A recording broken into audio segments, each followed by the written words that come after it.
আসসালামু আলাইকুম। সবাই কেমন আছেন? আশা করি সবাই ভালো আছেন। থাম্বনেল দেখে তো বুঝেই গেছেন আজকে কি করব।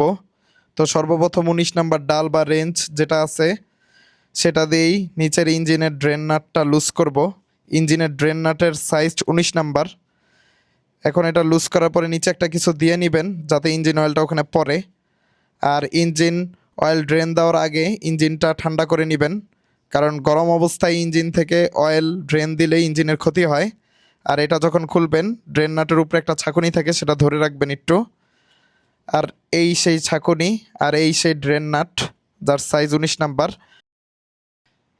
আর ইঞ্জিন অয়েল পরার জন্য পর্যাপ্ত সময় দিবেন।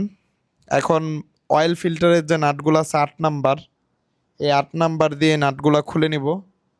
আর আপনারা সবাই জানেন যে আমি কাজ করার সময় ভয়েস দিতে পারি না, তাই পরবর্তীতে ভিডিও রেকর্ড করার সময় ভয়েস দেই। এখানে ৩টা নাট আছে, যে ৩টা নাটের মধ্যে ২টা নাট সেম সাইজের, আরেকটা নাট অনেক বড়। এই যে ২টা নাট আপনার সেম সাইজের, যে দুই পাশে খুললাম আমি মাত্র। আর বড় নাটটা এখনই খুলবো, এই যে দেখাইতেছি স্পষ্ট। আর এখন এই যে লম্বা নাটটা খুলবো। আপনার ভিডিও দেখে একটু বুঝে নিতে হবে যে কোন পাশে বড় নাটটা থাকে, বা নাটের গ্যাপে যখন আপনারা নাটটা ঢুকাবেন তখনই বুঝতে পারবেন। এই যে এটা হচ্ছে সে বড় নাট। এই যে দেখেন যে বড় নাটটা ছোট নাট থেকে অনেক বড়। তারপরে আমরা এই যে অয়েল ফিল্টারের যে ক্যাপটা আছে সেটা খুলবো। এখানে একটা গুরুত্বপূর্ণ জিনিস আছে যা অনেকেই ভুল করে। এই যে অয়েল সিলটা, এই অয়েল সিলে অনেক সার্ভিস সেন্টার গ্যাস কিটের আঠা লাগাই দেয় যাতে অয়েল লিক না হয়। এটা নিয়ে আমি কথা বলতেছি একটু সামনেই। এই যে অয়েল ফিল্টারটা প্রচুর ময়লা হয়ে গেছে, যেহেতু গাড়ি ২৫০০ কিলোমিটার চলছে। এখন আমার তো মূলত ইন্দু বাইক, তাই ইন্দু অয়েল ফিল্টারটা ইউজ করি। আর আমার গাড়িটা এই যে এখন দেখতেছেন যেভাবে ধরছি, আপনারা এই রিস্কটা নেবেন না, কারণ গাড়ি ফালাই দিতে পারেন।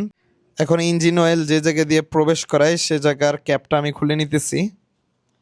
আর এই ক্যাপটা খোলার পরে আমি অয়েল ফিল্টারের যে ক্যাপটা আছে সেটা পরিষ্কার করব।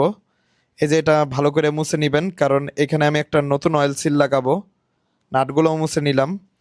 আর এখানে হচ্ছে একটা খুবই গুরুত্বপূর্ণ কথা, এই অয়েল সিলটা যদি আপনার অতিরিক্ত পুরানো হয়ে যায় তাহলে ইঞ্জিন অয়েল বের হতে থাকবে খুব অল্প অল্প করে, যা আপনার চোখেও ধরা পড়বে না। এতে ইঞ্জিনের ভিতরে যে অয়েলটার পরিমাপ আছে সেটা হচ্ছে আপনার কমে যাবে। আর এই কমে যাওয়াতে প্রচুর ক্ষতি হবে বাইকের ইঞ্জিনে।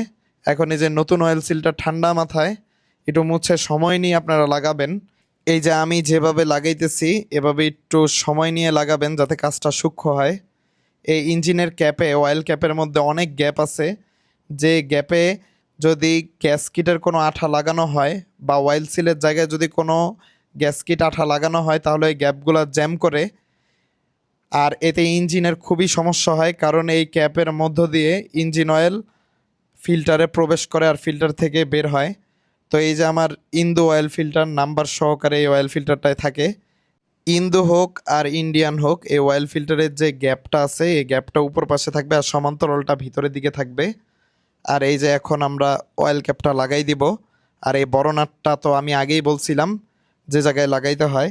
আর ছোট নাটগুলা বাকি ছোট গ্যাপগুলোতে লাগাবো, যে দুইটা গ্যাপ বাকি আছে।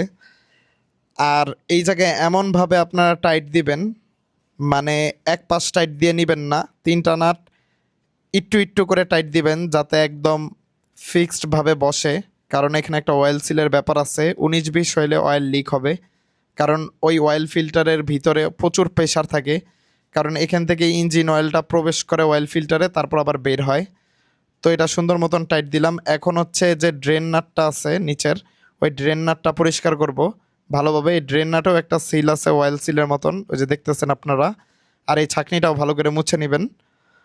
আর এই ড্রেন নাটটা R15-এর জন্য ১৯ নাম্বার, সেটা রেঞ্জ বা ডাল যেটা দিয়ে হোক টাইট দিবেন সুন্দর মতন। ওটা ভিতরে ঢুকে একটু সময় নিয়ে এটা ঘুরে আটকাবেন, তারপর টাইট দিবেন। অতিরিক্ত কোনো কিছু টাইট দিতে যাবেন না। ইঞ্জিন অয়েলের বোতলগুলো ১,০০০ ml হয়ে থাকে বা ১ লিটার। তো আপনি যদি অয়েল ফিল্টার চেঞ্জ করেন তাহলে ৯৫০ ml ইঞ্জিনে দিবেন। আর যদি আপনি অয়েল ফিল্টার চেঞ্জ না করেন তো ৮৫০ ml ইঞ্জিনে দিবেন, আর বাকিটুক আমি ফেলে দিব সিরিঞ্জ দিয়ে। আর এই জায়গায় খুবই গুরুত্বপূর্ণ, অনেকে ভাবে যে বাইক পুরনো হয়েছে, বাইক বড় বাইক, তাই ১,০০০ দিয়ে দেন বা ১ লিটার দিয়ে দেন। এটা ঠিক না। কোনো কিছু অতিরিক্ত ভালো না, আবার কমও ভালো না ইঞ্জিনের জন্য। এটাতে অনেক সমস্যা আছে। আর এই সমস্যা নিয়ে পরবর্তীতে কি হইতে পারে এটা আমি আরেকটা ভিডিওতে বিস্তারিত বলবো। তো সার্ভিস সেন্টারে আমি দেখছি তারা আন্দাজের উপর একটু কমায় নেয়, এটা আসলে ঠিক না। আবার অনেক সার্ভিস সেন্টারে 1 লিটারই দিয়ে দেয়, কারণ যে ইঞ্জিনিয়াররা এই ইঞ্জিনটা বানাইছে তারাই বলে দিছে যে এই ইঞ্জিনের ক্যাপাসিটি কেমন, কিভাবে ইঞ্জিন অয়েল চেঞ্জ করতে হবে। তো এই যে ইঞ্জিন অয়েলের যে নাট ক্যাপটা আছে আর কি, যেদিক দিয়ে ইঞ্জিন অয়েল প্রবেশ করাই, ওটা টাইট দিয়ে দিলাম। তো সবাই ভালো থাকবেন, আর অবশ্যই চ্যানেলটা সাবস্ক্রাইব করবেন, আমি আপনাদের মাঝখানে নতুন। সবার জন্য দোয়া রইল। আল্লাহ হাফেজ।